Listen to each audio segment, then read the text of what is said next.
So, what do you do here at the Soup Kitchen? The bulk of the work I do is applying for grants from various foundations to secure funding for the Soup Kitchen, particularly for our food budget. We definitely rely on foundations and individuals to keep us running. So a lot of what I'm doing is kind of writing or editing things we already have to basically talk about why the Soup Kitchen is so great and why people should support us. So what does the Soup Kitchen do? So the Soup Kitchen is open here at Christ Church 4 days a week, so every weekday except for Wednesday.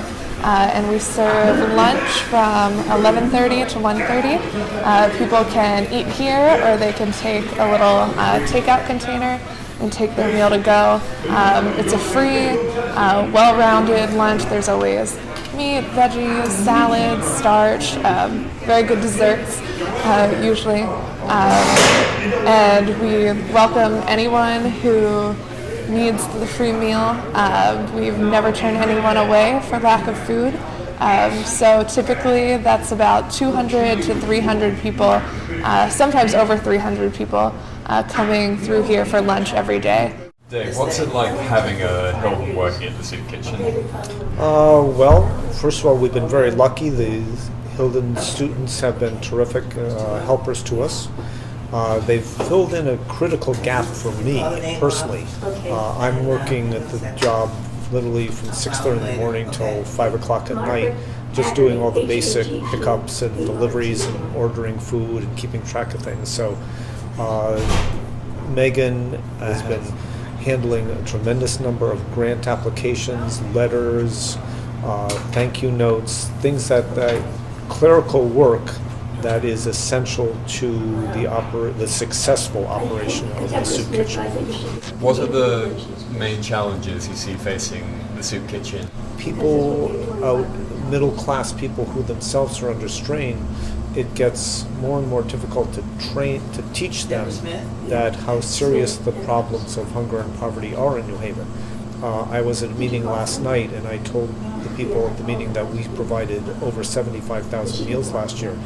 And they were all shocked. They just couldn't believe it. And we're just one of several soup kitchens in town. So we also support other meal services in New Haven. So we partner with 3 local churches, I think it is right now, who offer breakfast throughout the week. And we supply the food, napkins, other paper goods, and they supply kind of the people and the space. There's also a lunch program for women and children at St. Luke's that happens twice a week, and we help support that. So altogether, we're supplying a lot of the meals, the free meals in downtown New Haven.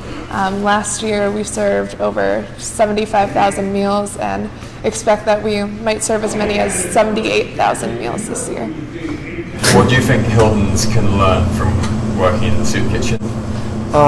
I think one of the key things that the Hiltons can learn is the relationship between Christ Church and the whole Episcopal Deanery to the whole to the work that's being done by Community Soup Kitchen and all the other agencies like it, like St. Paul, St. James, and St. Martin de Porres, all these other groups. It's I think a key thing to learn that this is kind of faith in action. This is really what you're going to be doing. This is what you should be doing. Not just going to church on Sunday in a nice, clean, nice smelling church, but this is a whole different reality. This is here, it is here, it's working, and it's important. I think for me, the big thing that I'll take away is just realizing that issues like food insecurity and hunger and poverty aren't issues you can kind of treat as abstract. Coming straight out of college, I think in the back of my mind I have a lot of these conversations I had in classes or with friends about social justice and economic justice, and I think when you're kind of isolated in a little campus bubble, and in my particular circumstance, a private university bubble in small town Pennsylvania, it's very easy for those issues just to be kind of theoretical. And being here at the soup kitchen has made me realize it really always has to be about people, and that individuals who are kind of suffering from these things. So that's been a big takeaway for me. I've always known, of course, that food insecurity and hunger are pressing issues, but I think it sits with you differently when you are able to see 200 to 300 people coming in every day and see the fact that they really rely on this meal, that it's a necessity for them. So I think that's what I've learned.